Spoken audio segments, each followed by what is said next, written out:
Five Nights at Freddy's is such a beloved horror franchise.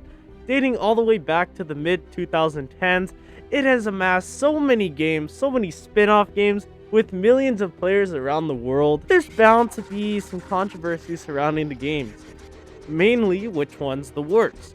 Now, if we don't count Security Breach or FNAF World, the one that comes up the most usually is FNAF 4. And why is that really?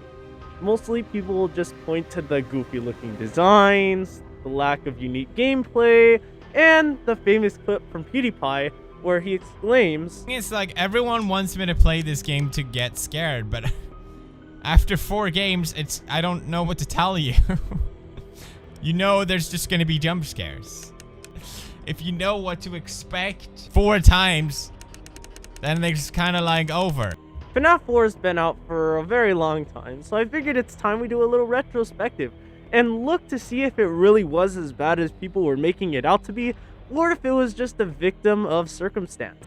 I have a few things to look over regarding FNAF 4, and I think the best place to start would be the gameplay.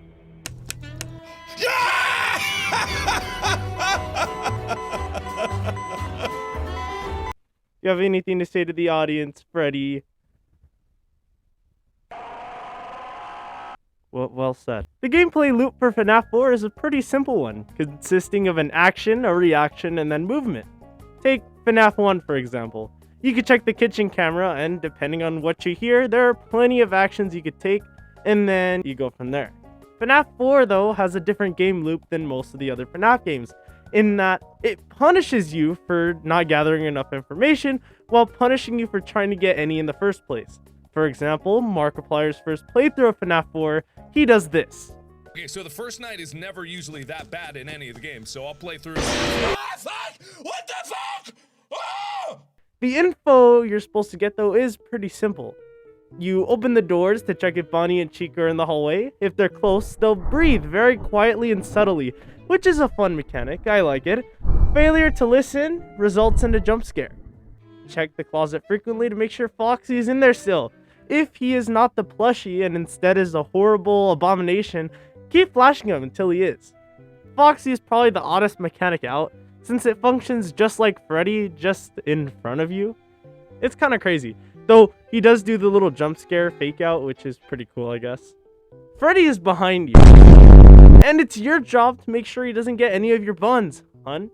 Basically just turn around, turn the flashlight on, and discourage any mini Freddys behind your bed. Too many on your bed and you fucking die.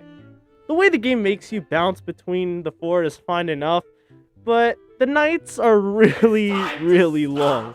Seriously, this is one of the longest nights in FNAF, coming in at 6 minutes a night. It's so long that the plush trap minigame rewards you for beating it by starting you an hour earlier into the night, which is actually pretty good, but also a design flaw in and of itself. The fact that there's a minigame to get less time in any given night says a lot about how tedious gameplay can get. It doesn't help that the plush trap game is basically the exact opposite of the gameplay loop. Instead of using sound, you use sight to catch plush trap. Basically, it's a game of chicken. Flash the light when the time is right and you win. Flash it too little or run out of time because you're a pussy, then you die.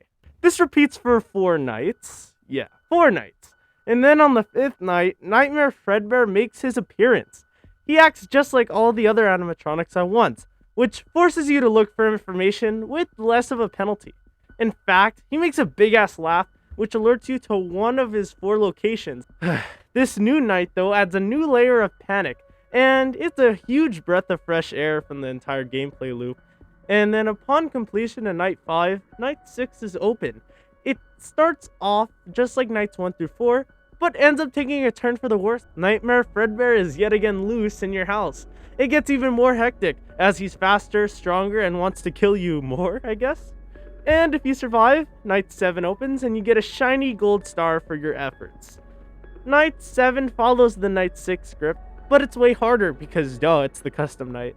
This is one of the hardest custom nights, and I think it took Markiplier pretty long, and that's kind of how I measure how hard custom nights are, you know, just depending on how good Markiplier does. There's also additional challenges and handicaps, such as a map showing the location of every character, blind mode, and a few more neat things, like character designs, which we'll get into in a little bit. Overall, the gameplay is very, well, interesting? I mean, the running mechanic isn't the worst, but it's kind of funny to look at and can definitely throw you off at first. The doors mechanic is honestly really interesting, and it forces you to act and react. I just wish it wasn't, you know, in the FNAF game that decided to use the sounds the most. Not the worst gameplay in the world, in all honesty. I just think it's way too tedious in the long run, especially for those who like to do the 20-20-20 runs. Honestly, it's just very unsatisfying and not the most fun thing to run through when you lose a couple of times, especially on those later nights. Even with the plush trap minigame under your belt, that's still 5 minutes of gameplay you could potentially lose, and it can get tedious really quickly if you fuck up once. I think that's always been a flaw with one of the FNAF games though. Alright, next up, everybody's favorite part, especially Map Pat. Map Pat, you the real one? You do all this cool shit? Yeah, Map Pat, let's go.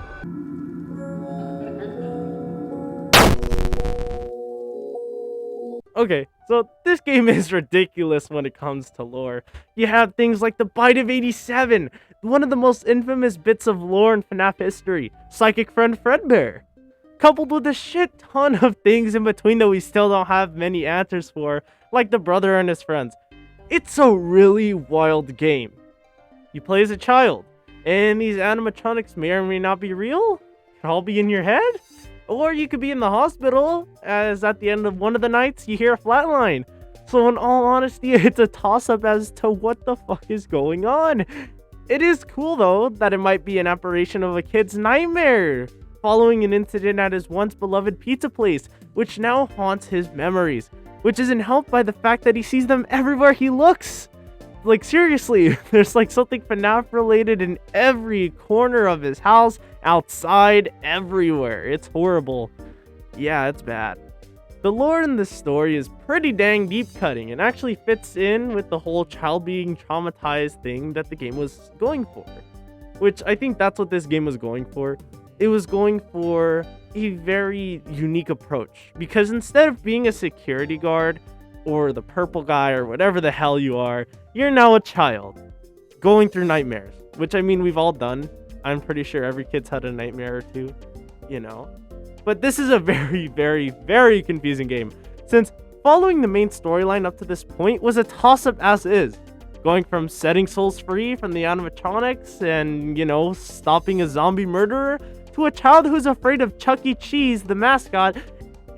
It really is one of the curviest of curveballs, I must say. And probably one of the biggest controversies in lore bits in a long time with the box. The box was probably one of the craziest things to come out of Five Nights at Freddy's, period. And it never got solved. Like, I'm not kidding. There's so much lore in here that just gets added, and then it never gets addressed again. Couple that with the fact that we didn't know shit about this kid yet, there was so much justification for this widespread confusion and hysteria. The only other thing to do that was the graphics and design, which we'll get to in a moment. My final complaint is, why the fuck did this kid not just take the plushies and throw them? Seriously. Seriously. I get it. He might have been stuck with like fear or something, and the thought of being called crazy might have got to him. But come on, man. Just chuck them in the garbage. Dispose of them. And you're good. That's it. No more nightmares, right? It helps a little bit more. I don't know. But you know, that's your FNAF 4 speedrun. There you go. Throw away all the plushies. Boom. FNAF 4 doesn't exist anymore. Okay, I gotta go get Fredbear now. He's gonna be pissed. Fredbear, he's fine. Gamers, he's fine. See, look, he's fine. He's fine. Tell him. Fredbear, tell him. Great. Okay. Yeah, I love doing this. So the graphics and design of this game, alright? If I may speak like a teacher who got a bad note from the substitute teacher for a second.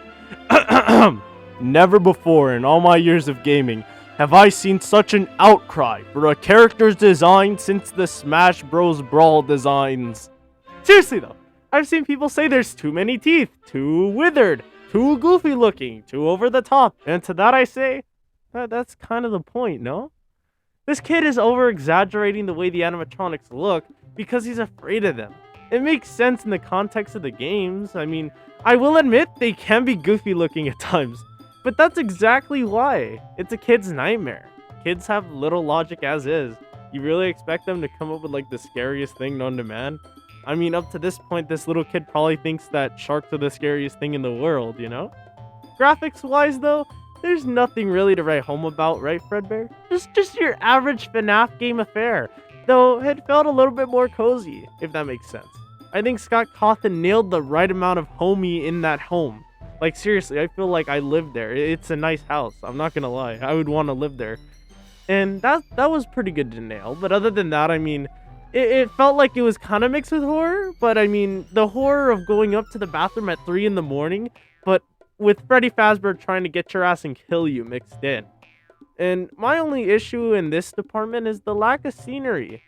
I just wish there was a tad more variety. Like the plush trap minigame. It just feels like it's not in the house and I'm in a corridor that looks like my house. That feels like the fever dream of the game. And I mean, I guess that's what he was going for. It just doesn't feel right. It just, I don't know. That just feels so out of place. Though I will say, going back to the 2D sections of the game, some of the prettiest things, it really does feel like a Mario game almost, or like a Zelda game.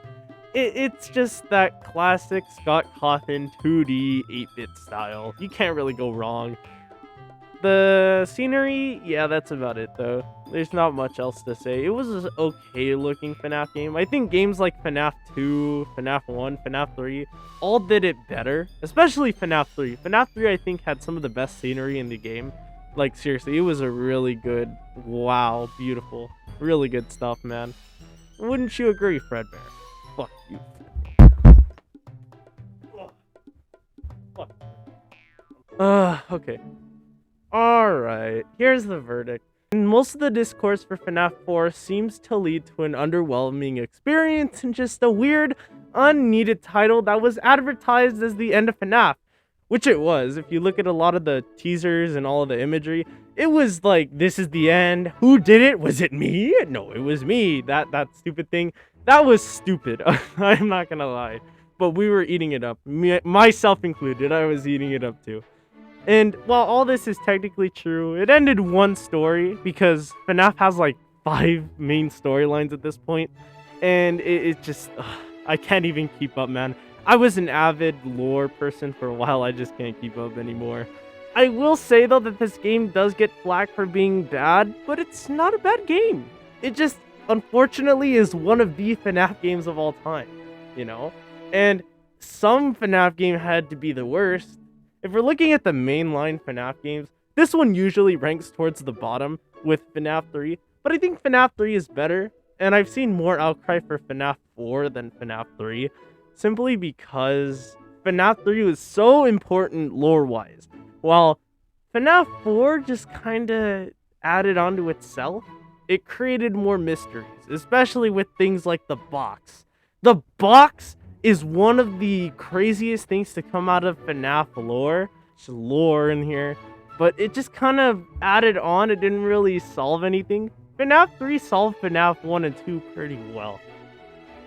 Yeah, well, FNAF 4 isn't bad. There's just so many better FNAF games that this one just had to be worse, which is sad. It's a very enjoyable game, but the few shortcomings it has, and, you know, not being what anyone expected, just kind of threw it under the bus. But that's the way it goes. So yes, it is the worst FNAF game, but not for the reasons you think, which I think is fair. I think, if anything, it is a good FNAF game, but I mean, what FNAF game isn't? Anyways, Horde, that'll do it for me today. Let me know what you thought about it. Let me know if you think FNAF 4 is the best FNAF game. I don't care if you think it's the worst. I think everybody thinks it's the worst. Let me know what's your favorite FNAF game, what's your least favorite. I don't care. I'm gonna look at all the comments. I always do. Yeah. Take care, Horde. Brains.